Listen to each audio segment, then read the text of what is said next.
What is up, guys? Welcome back to the channel. My name is Travis. Of course, this is TWA Motorsports, and today we are back on the Tahoe. Now, I've had some trouble getting some suspension parts to lower the front of this. You know, we've already got the backdrop, but the front, I don't know how long it's going to be before I get it. But before I do any suspension stuff, I'm pretty much going to rebuild the whole front end of this thing as far as suspension goes. And the very first thing I need to do is the steering is really loose. When I bought this thing, the guy did tell me that the steering was loose, and so it has about an inch of play side to side before it actually starts turning. And if you look down here, this box, you guys probably can't see it, but it's completely covered in oil, and none of the lines are. So I'm pretty sure the box is bad, or the steering gear as they call it. So I have a new replacement one here, as well as a Pitman arm. And so I don't know if the Pitman arm's bad, but I decided to replace them both. And guys, like always, I will list this stuff in the description down below. But the very first thing I need to do is I think I'm going to get it off the ground, get the wheels and tires off, or at least the wheel on this side. And I think I'll probably take the sway bar off, just because it looks like it'll be easier to get this thing out of the way with the sway bar out. And sorry guys if you're catching a lot of wind. It's for some reason windy every time I want to film. Maybe I need to choose better days, but it's kind of chilly today. But the very first thing, like I said, we're going to get this thing off the ground, and then I'll get underneath and kind of show you guys what our plan of attack is. Now that we have this thing up and supported on jack stands, guys, I'm going to go ahead and take out the sway bar end links, and then I'm going to unhook this guy and get the sway bar completely out of the way. Now, my sway bar end links are not factory. They are, looks like urethane bushings. I'm going to be replacing those down the road, but 14 millimeter is what this guy is. I will tell you guys, I have had this setting here for about 15 minutes, and look at the amount of power steering fluid it has leaked already. So definitely got an issue there, and that is part of the reason I'm addressing this too. So not only does it have a ton of play in the steering, it's leaking power steering fluid. So I'm going to go ahead and knock this off. I'll let you guys know what size. Those look like 10 millimeters on the actual D-rings, the bushings, but I do know that these are 14, so I'll knock those out, and then I'll tell you guys here in just a second what size these guys are. I now have the sway bar out from underneath, and guys, it was 10 millimeter on both of those D-rings that hold the sway bar against the actual frame. So now what we need to do is we need to pry back this boot. In order to do that, it's got kind of a clip on it that goes around one of the lines, so you just have to pull it up, and then it kind of slides up out of the way, and that'll give us access to undo the bolts. So just wanted to, I really can't get a good, I can't really show you guys really well, but you'll see what I'm talking about if you're working on yours, that there's just a plastic kind of clip that's all part of that boot. So just be careful not to break that off, and then we'll slide that out of the way. So I was able to get it slid up, but it's not coming up far enough for me to get good access to the bolt. Now, probably, could I get it? Probably. But what I'm going to do is there's a 15 millimeter joint up here right behind this big piece of wire loom that you can see right there. I'm going to go ahead and undo that section too. So that's a 15 millimeter, and then hopefully we can unhook it there, slide it around to where I can get this boot a little further up. So after unhooking that, it didn't come apart like I thought it would, guys. It's going to have to come apart down below. So what I think I'm going to do at this point is I'm going to go ahead and grab a couple wrenches and knock the lines loose. And before I do that, I'm going to take like a turkey baster and drain. I don't think there's a ton of fluid in here, but I'm going to drain out what's left. And once we get that out, hopefully it won't leak as much, and it's pretty dry. But once we do that, so I get the lines loose and out of the way and this drained, I think what I'll do is I'm going to go ahead and loosen it on the frame, because this is where it bolts on right here. Should be a total of 4 bolts. Actually, maybe it's only 3. We'll loosen these up, and maybe once those are loose, I'll get it to slide over enough to get that boot up just a hair farther. So I went ahead and sucked the rest of this out, and or what I could get out, and I loosened up those lines down there, guys. An 18 millimeter will loosen those up. Just make sure you're on it nice and square so you don't round off the corners. Before I take these 21 millimeters, that's what these 3 are that hold it in place. Before I take those loose though, I have a feeling, because I don't have a pickle fork, I'm going to have an issue getting this loose. So the Pitman arm right there, and look at all the grease and grime on that, it's terrible. I'm gonna go ahead, pull the cotter pin out of this, loosen this up. Now this will be determined on whether you have a stock one or not. I think this one's a 21. if yours isn't stock, it may be a different one. But I'm going to go ahead and tap this out, get it loose, because if I don't, I have a feeling once I get the weight of this on there, I'm going to have a hard time loosening this up. So I'm going to go ahead and do that really quick. Then we will go ahead and knock these loose, slide that piece of plastic up, and hopefully get the shaft unhooked and this thing out of the way. So once I got the lines loose and all the bolts actually out of the side, the shaft separated here at the top, which is completely fine. I'm okay with that. I actually think I'm going to go ahead and drag it all out as one piece, and I'll show you why once I get it out, because there's another part that I want to replace. But we're going to go ahead and drag this thing out of here. Guys, I don't know that there's any method where you're not going to get power steering fluid everywhere. I mean, it was dripping out anyway, so gonna have a little bit of a mess to clean up, but that's not a huge deal. Let's get that old one out and talk about what all I'm replacing. So as you can see, I got it out of the truck, and the cool thing is I got the shaft out as well because I didn't have room to get to this, and I actually did. I thought the connection was a little further up, but I probably could have got this out. So what I'm gonna do, guys, is I'm actually gonna replace this. So I got a new one because I want this thing to drive like a brand new truck. So I'm going to replace every single thing I possibly can. But in order to get this loose, we are going to have to loosen this. I believe this is an 11 millimeter, might be a 15.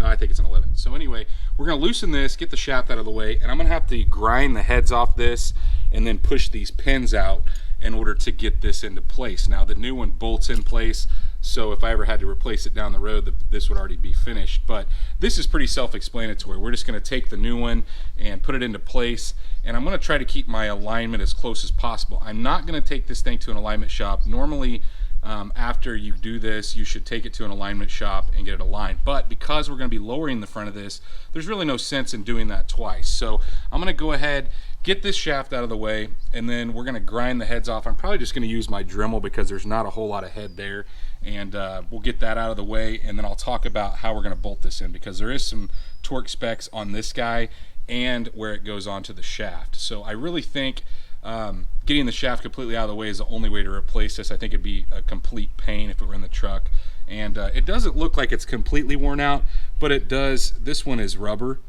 and the old one was rubber, and it's, I don't know, it just seems pretty weak to me. So that could give you a lot of play in your steering wheel as well. So we're going to be kind of taking care of two things at one time. So I was able to grind those rivet heads off and then just push them out with an air hammer, and now we are left with the old shaft, and all we need to do, guys, is bolt this on. But before we do that, you do need to take like a 5/8 socket and just gently tap it into place, and then we can bolt these down. Now these do get torqued to 11 foot-pounds, so these guys here, and then when you put it on, it comes with a new bolt to bolt to the actual steering box itself, or the steering gear, and that gets torqued to 32 foot-pounds. So we'll go ahead, put this all together, and I think I'll just thread it up into place just like I took it out. Obviously we need to get the steering gear up in here, and then I'm gonna have to reuse the nut for the Pitman arm on the bottom, because the new Pitman arm doesn't come with one, nor does the actual box or the steering gear itself. So I'm going to go ahead and bolt it on in the exact same position. Now it is splined a certain way, but I'm going to try to put it in the same position it was. That way we get it as close as possible. You don't want it to be the opposite direction and have no movement. It is splined a certain way for a reason. So we're going to put it all back together, and then I'll show you right before we get it back up in the truck. So before I put this thing in, I obviously don't have the steering shaft back on, but I wanted to talk to you guys about the nut and the lock washer that's on this. So first off, it doesn't come with one. So whether I obviously bought a new Pitman arm, and I also bought a new steering gear, but it doesn't come with the nut or the lock washer. So I did have to remove that. That's 34 millimeter to take that guy off, and you really need an impact for that, guys. It's just a pain if you don't have that. But what I will tell you is that when I'm putting the new one back on, you can't get it seated the same that the factory was. I don't care what you do, it's not going to happen. The main thing you want to make sure of is grease up the splines a little bit and get it as far as you can. And this guy torques to 175 foot-pounds. Now what I'm going to do is just snug this down with my impact, and then after I get it in the truck, I will probably go ahead and torque it down at that point, because I don't have a ton of leverage to torque it right here.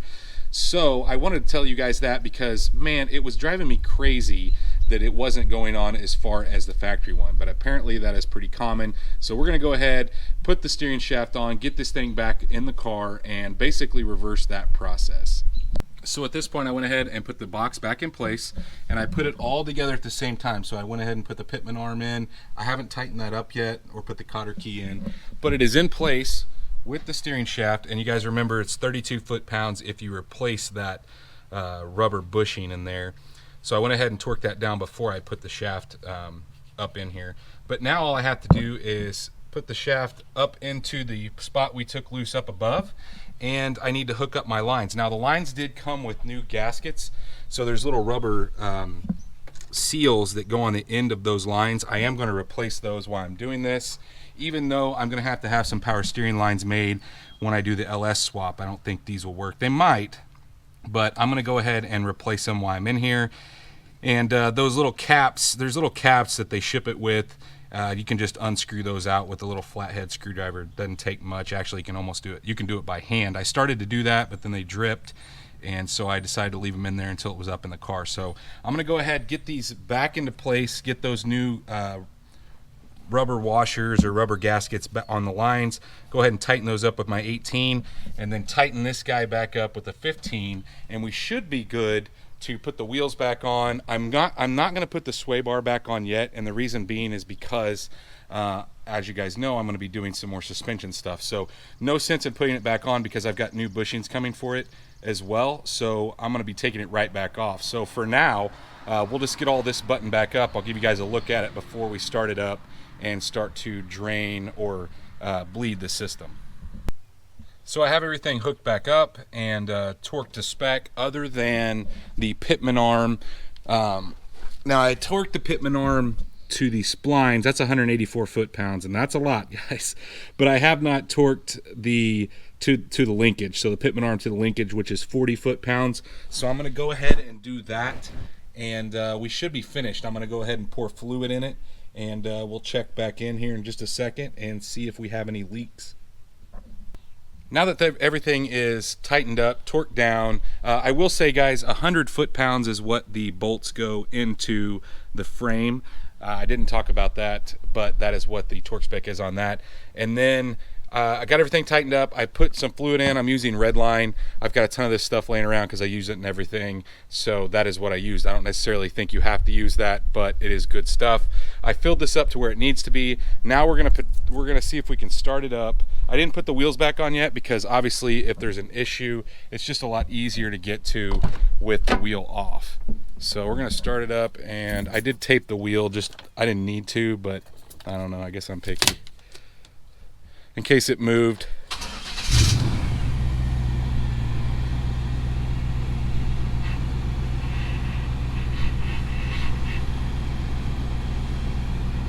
Probably should have cleaned my hands off. A little better than what I did. It's a little noisy at first, but I think that'll go away once it gets all the bubbles out.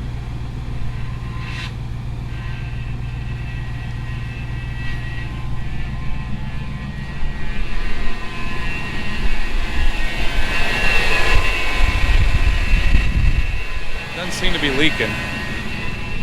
That pump's awful noisy. We're gonna shut it off. We're gonna check the fluid, and then we'll just keep repeating these steps over and over. Like I said, the main concern was I didn't want those lines to be leaking down here, and it doesn't look like they are. I put those new rubber washers on, or rubber gaskets, so I think we're good. We'll just keep checking this. I won't show you guys that, and we'll finish up here in just a second. So as you can see, it's back in its parking spot for now, and I did take it down the road, and it seems to have eliminated almost all of it, but I still have a little bit of play in the wheel. So I think, to be honest with you guys, that it's one of those things that once I replace everything, I'll be able to tell a huge difference, because I noticed that there's an idler arm over there that looks like it's kind of weak. So once I get all new suspension parts in here, everything lined back up, I think we're gonna see a huge difference. But a lot of the play is gone, and I attribute that to not only the box or the steering gear itself, but the Pitman arm and that little bushing that we put in. So Not too hard a job. It seemed like everything was going wrong for me today. I didn't really show you guys that, but I didn't have a 34 millimeter to tighten down the Pitman arm. I actually used a 36 to loosen it, but I did have to go get a 34 millimeter because that's just an odd size that I've never used. 36 is what fits the center of like a four-wheel drive Tahoe, and so I bought one of those a long time ago because I use that a lot. But other than that, pretty self-explanatory. It's messy. You're gonna get dirty, and so I am dirty. I'm ready to go in, but hopefully you guys enjoyed this video. We are making some progress on this Tahoe. I'm really hoping that I get some suspension parts soon, because that is really the next step. I want to get all new bushings, upper and lower A-arms. You're gonna see, because when I do the front, I'm going to do everything in the same video, or at least all at the same time. Maybe 2 videos, it may be that in depth. That's how much stuff I'm gonna replace, but we're getting there. Slowly but surely. And my paint guy, hopefully we're closing in on time where he's going to take this thing.